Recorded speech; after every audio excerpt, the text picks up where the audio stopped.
Terra do Mandu recebe, nesta semana, o governador de Minas Gerais, Matheus Simões. Um prazer tê-lo aqui, governador. Alegria, Iago. Eu gostaria de iniciar falando sobre o cenário atual de Minas Gerais. Minas Gerais vive um bom cenário nesse ano de 2026. Quais são os principais desafios e as prioridades do seu governo em Minas Gerais? Você sabe, Iago, que a alegria de receber uma herança como a que eu recebi com a renúncia do governador Romeu Zema é gratificante, especialmente quando eu lembro o que foi deixado para nós lá atrás, quando eu e o governador assumimos em 2019. Eu estou recebendo um estado que está com obras em andamento, então só aqui na região do entorno de Pouso Alegre, eu estou vistoriando 7 UBS, 7 postos de saúde de grande porte que estão sendo construídos. Estamos com os hospitais funcionando bem, estamos construindo os regionais lá para cima, mas estamos com uma renovação considerável, por exemplo, no Samuel Libânio. Temos investimento em cada um dos hospitais das micro-regiões de saúde. Polícia Militar com os menores índices da sua história. Conversava ontem com o comandante Sérgio, que comanda a região. Ele falava, governador, o desafio agora é continuar diminuindo os índices, porque nós já somos os melhores índices do estado como um todo. Então fica cada dia mais difícil fazer a diminuição. Eu fico muito satisfeito que o meu desafio é fazer com que as coisas continuem avançando.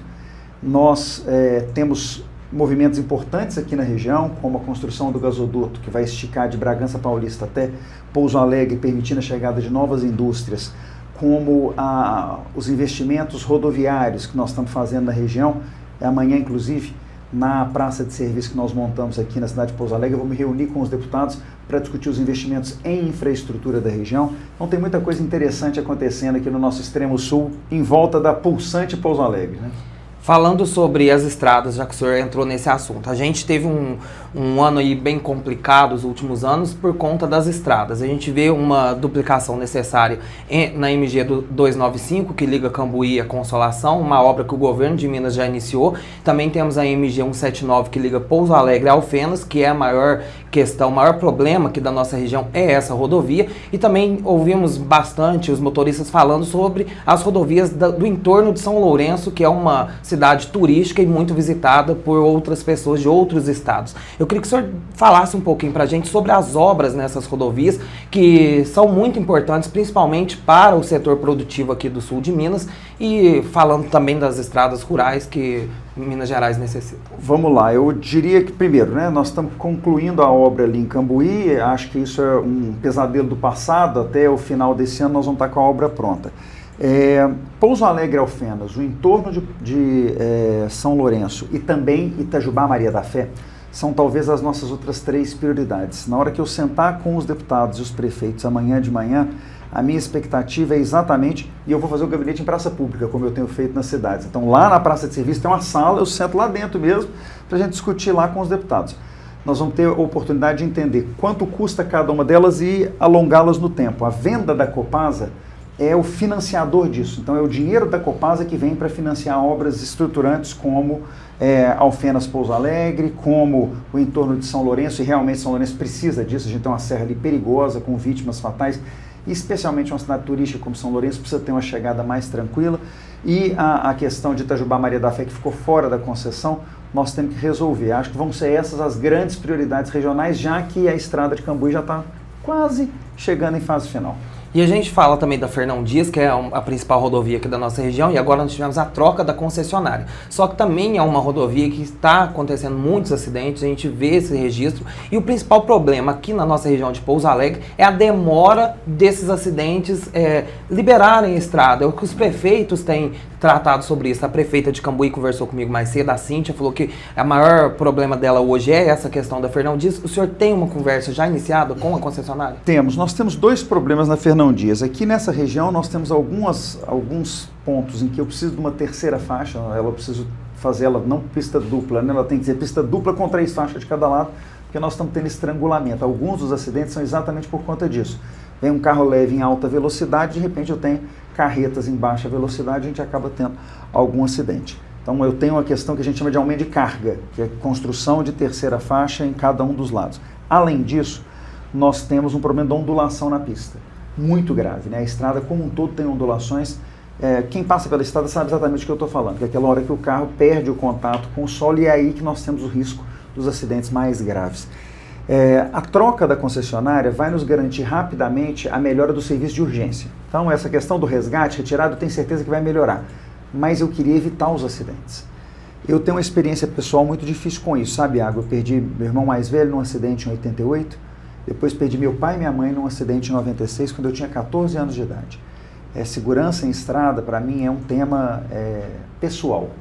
E eu acho que não adianta só a gente cuidar de ter resgate. A gente precisa garantir que esses acidentes não aconteçam e no caso da Fernão Dias isso vai demandar investimento. Então nós vamos ficar em cima da nova concessionária para que ela faça os investimentos que não tinham sido feitos na concessão anterior. Falando sobre o gasoduto, porque é um investimento muito grande aqui para a nossa região, 350 milhões de reais. Isso. Como que a gente pode falar de datas sobre o gasoduto? A gente estava até agora esperando uma liberação do governo federal, que aconteceu algumas semanas atrás. Eu já tinha contratado nesse meio tempo o projeto executivo, né, que é o projeto de engenharia que vai ter que ser executado. Então eu já estou pronto para começar a obra no final do ano, o que nos levaria à condição de ter gás em Extrema já no final de 2027. Aqui em Pouso Alegre nós estamos falando em 28, mas é uma obra rápida, porque essa obra é uma obra toda na faixa de domínio da rodovia. Então ela corre na faixa de domínio da Fernão Dias, o que evita que a gente tenha que fazer desapropriação, demolição, perfuração. Então é um gasoduto bem mais simples que a gente tem que construir nesse caso. A gente está ainda dependendo de uma obra lá em São Paulo que não é nossa. Mas eu até já disse ao Ministério, ela custa 20 milhões de reais, eu estou com tanta pressa disso que se for o caso, a gente assume e faz a obra em São Paulo, não tem problema nenhum. Eu contrato para fazer a obra de ligação lá, que em tese eu não posso entrar dentro do estado vizinho para fazer a obra, mas eu preciso que o gás saia de lá.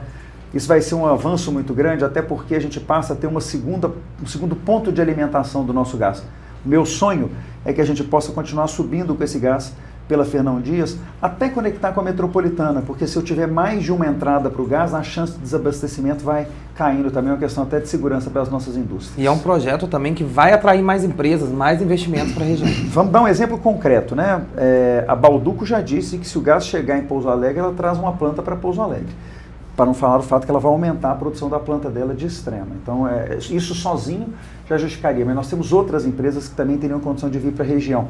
A gente tem conversado, e tem vários municípios que são beneficiados por isso. A gente fala Pouso Alegre e Extrema porque são as duas pontas do gasoduto, mas eu tenho Camanducaia, eu tenho Cambuí, que são municípios que também vão, de alguma forma, ser beneficiados por isso. Então, estou muito animado com essa obra que a gente tem que começar no final do ano. Falando em animado, o senhor trouxe para cá a capital de Minas Gerais, para Pouso Alegre, um momento histórico que a cidade vive, daqui vai para Poços de Caldas. Eu queria que o senhor comentasse a importância de estar presente no interior de Minas Gerais, trazendo aí simbolicamente a capital para o interior, o que também ajuda as cidades a se destacarem nesse momento. Todo ano tem duas cidades que são capitais fora de Belo Horizonte, né? Mariana e Ouro Preto, por lei. Mas muitas vezes o governador nem vai lá, é só uma questão de estar previsto na lei. A mudança da capital aqui para Pouso Alegre é uma mudança efetiva. Eu vim, o gabinete vinha, os atos estão sendo praticados aqui, em Poços de Caldas vai ser a mesma coisa como foram nas cidades anteriores. O que eu estou tentando fazer as pessoas lembrarem, as daqui e as de fora? Que diferente de outros estados, em Minas Gerais, 75% da população vive no interior. 80% da renda gerada no estado, do PIB gerado no estado, é gerado no interior. A gente não tem por que esquecer disso hora nenhuma. Eu não fui eleito para ser governador de Belo Horizonte, eu fui eleito para ser governador do estado. Então esse giro me permite entender os problemas mais de perto. Eu posso te dar exemplos concretos. Semana passada, a capital estava em Ubá. E conversando localmente eu percebi que eu tinha colocado dinheiro para reconstruir as pontes depois do desastre e tal, mas eles estavam com um problema de uma rua de comércio que estava fechada porque ela é um calçadão que foi todo destruído, eles não têm dinheiro para reconstruir o calçadão. Se eu não fosse lá para entender o drama, eu não punha o dinheiro para resolver o calçadão, porque eu tenho outras demandas em outros lugares do estado. Então, estar no lugar, entender o problema, faz diferença na hora de você tomar a decisão. Pouso Alegre é uma região que eu conheço bem, a região aqui do entorno, porque eu venho com muita frequência, mas estar com a estrutura de governo aqui permite, inclusive, que a minha equipe olhe e fale, bom, já entendi por que nós temos que insistir na recuperação de Pouso Alegre Alfenas. Eu já sei por que esse posto de saúde é importante nesse bairro. Você pensar a estrutura da própria Pouso Alegre, que é uma cidade que continua em expansão, né? Pouso Alegre é a cidade que mais cresce no sul de Minas ao longo dos últimos 30 anos. O tipo de investimento que a gente tem que fazer aqui, na planilha, pode não fazer sentido para quem está olhando a planilha, percebe? Lá em Belo Horizonte, o cara olha e fala, construir mais um colégio em Pouso Alegre? Pô, mas mais um colégio, eu tenho tanto colégio vazio. Aí você vem para ver o que está acontecendo na cidade. A polícia é a mesma coisa, né? Eu entender quando eu tenho aqui uma demanda. de construção de presídio para faccionado, que eu não tenho ainda no sul de Minas. Então, por que isso? Eu comecei a ter o Comando Vermelho tentando entrar na região, a gente teve algumas disputas de território com o PCC, nós temos que continuar presentes e firmes em cima deles.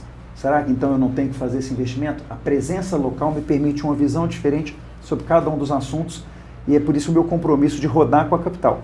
Para não falar que a gente acaba montando a praça de serviços, que é muito bacana, porque tem vacimóvel, castramóvel, que aliás é um sucesso absoluto para castração de cães e gatos, mas tem também emissão de carteira de identidade. Aliás, aproveitar para quem estiver acompanhando a gente, quem for à Praça do Rosão, amanhã a partir das 9 horas, terça e quarta, a partir das 9 horas, for tirar a carteira de identidade, lembrar de levar certidão de nascimento, se você ainda não se casou, ou de casamento, se você já se casou, com uma foto 3x4, senão não consegue tirar o documento.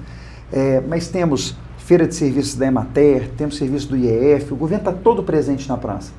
É uma forma da gente, volto a dizer, lembrar quem está aqui do valor que a gente dá, mas também lembrar quem está fora que muita coisa acontece aqui, a gente tem que estar perto para entender.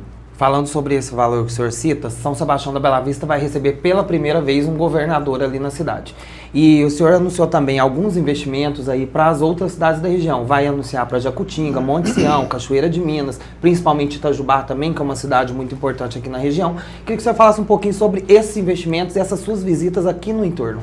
Bela Vista vai me receber hoje para a gente ver duas obras minhas que já estão acontecendo lá, né? Obras do governo. Eu tenho uma UBS que está em fase final e uma reforma da escola estadual que já terminou, que eu quero vistoriar. Você sabe que o governador Romeu Zema visitou 435 cidades ao longo do mandato dele. Ele brincou comigo e falou: Matheus, eu cheguei na metade, são 853 municípios, você faz a outra metade. Já comecei a cumprir o compromisso hoje então com o governador e na Bela Vista. E lá vou fazer essas duas vistorias. Mas a gente tem muitos investimentos nessas três frentes. A frente de saúde, com muitos postos de saúde e entregas de equipamentos para hospitais. A frente de educação, com reformas de várias das nossas escolas estaduais e construção de algumas quadras. E a frente de infraestrutura, que a gente tem as obras que foram feitas na concessão, mas a gente tem obras que são nossas do governo do estado, e que, como eu disse, amanhã eu vou estar na praça discutindo com os deputados quais vão ser priorizadas, porque nós vamos ter o dinheiro da Copasa, e o dinheiro da Copasa não pode ser usado para nada que não seja infraestrutura, segurança e saneamento. Então, o foco é nessas três áreas. No Sul, eu quero fazer foco em infraestrutura, que eu acho que a gente precisa aqui. Continuando na educação, queria que o senhor falasse também sobre o Colégio Tiradentes, porque o senhor anunciou mais 2 colégios aqui para a região, Extrema e Itajubá, e com vagas aí, 50% de vagas para netos e filhos de policiais militares, 10% para os policiais civis e o restante para aberto para a população.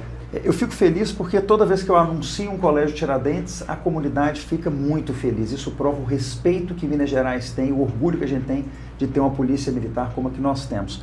O Colégio Militar, Colégio Tiradentes, ele tem hoje unidade em Pouso Alegre, mas na região a gente percebeu que abrir uma unidade em Extrema, por ser uma cidade que está crescendo muito, bem ali na divisa, e em Itajubá, que é uma cidade tradicional nossa de grande porte, justificaria a oferta das vagas. Então, nessas duas escolas, nós vamos ter metade das vagas, como você disse, destinadas a militares, a família policial militar mineira, tanto de Corpo de Bombeiros quanto da Polícia Militar, vai ter essa oportunidade por seus filhos e netos ali.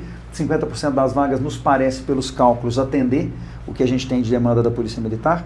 E os outros 50% são para a comunidade. Mas eu tomei uma decisão de, dentre as vagas da comunidade, criar uma lógica de preferência de matrícula de filhos de policiais civis.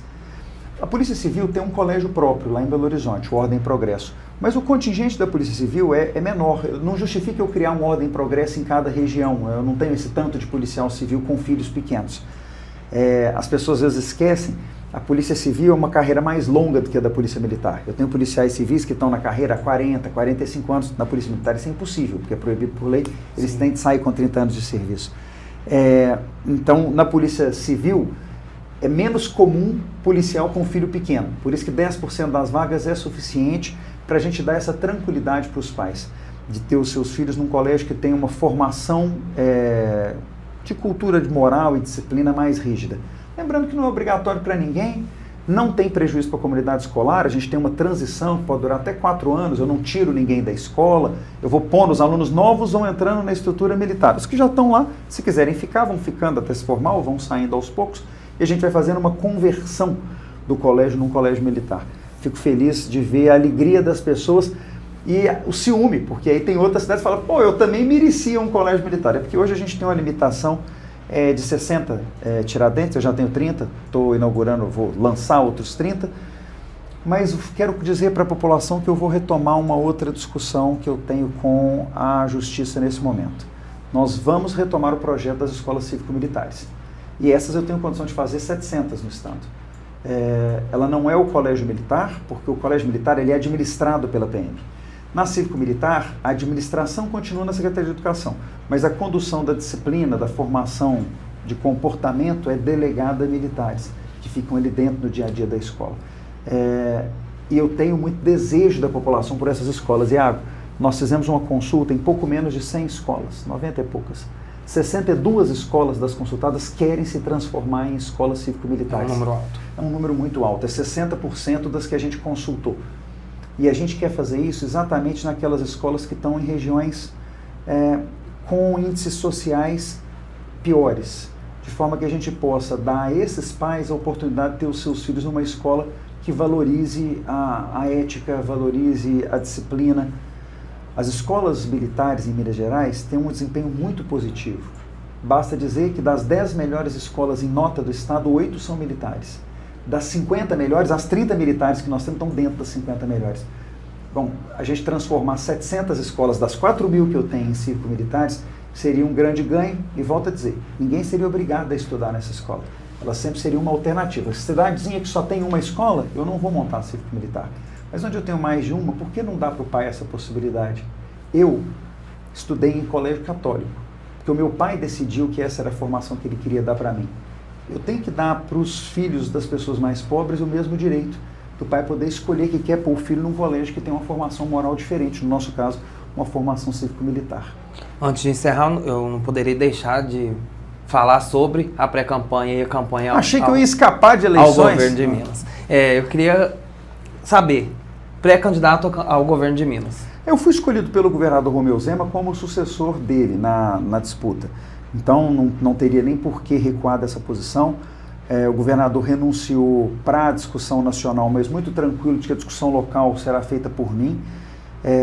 E eu estou num trabalho de continuar entregando o que a gente tem de entregar, porque para quem está no governo, pré-campanha não existe. Existe entrega de governo. Se você não entregar, as pessoas vão escolher alguém que estava do lado de fora. Eu continuo acreditando que é possível unificar a direita em Minas Gerais. Converso muito com o Nicolas, muito com o Cleitinho. São duas forças que eu respeito e que acho que estão fazendo um bom trabalho no parlamento. Nicolas vai continuar no parlamento. Cleitinho de vez em quando fala que é candidato ao governo. Eu continuo acreditando que é possível essa unificação, até porque a minha experiência, que ele sempre participou dela, está à disposição do povo mineiro nesse momento. A gente tentar fazer uma mexida pode abrir espaço para a esquerda, que eu acho que é ruim para todo mundo. Certo, e o senhor tem um apoio aqui dos prefeitos da região, o prefeito de Pouso Alegre já declarou aí, o Coronel Dimas, que apoia o senhor em qualquer decisão para o governo de Minas. Eu queria saber como que o senhor vai trabalhar para isso, para chegar até lá. Você sabe que na eleição de 22 dos prefeitos, os partidos da nossa base, do governador Romeu Zema e meu, elegeram 804 prefeitos. A gente só não elegeu prefeito em 49 cidades. Todos os 804 foram eleitos por partidos que estão conosco. Eu hoje tenho 50 deputados que caminham comigo na Assembleia e eu tenho clareza de que mais de 600 prefeitos caminham ao lado do governo. Mateus, isso significa o quê? Nada, só trabalho. Porque isso, na verdade, é reconhecimento de trabalho. Quando a gente vê o prefeito Coronel Dimas falando, ele não está falando sobre acordo político, ele não está falando sobre troca de cargos, ele está falando sobre trabalho executado. Nós trabalhamos junto com a prefeitura ao longo dos 2 mandatos dele e ele não vê razão para que essa parceria não continue, e acho que é o mesmo com a maioria dos prefeitos, especialmente para aquela leva de prefeitos que lembra do que aconteceu antes da gente chegar, quando não tinha dinheiro para a saúde, não tinha dinheiro para a educação, tinha retenção de dinheiro das prefeituras. Então eu estou tranquilo porque eu sou muito próximo dos prefeitos, eu estou sempre no interior e nas cidades. Acho que o que eu tenho para fazer para esse ano é isso, continuar o que o governador Romeu Zema já vemos fazendo. Queria agradecer a sua presença aqui no Terra do Mandu, muito obrigado Prazer. pela entrevista. Esse foi Matheus Simões, governador de Minas Gerais, aqui no Terra do Mandu.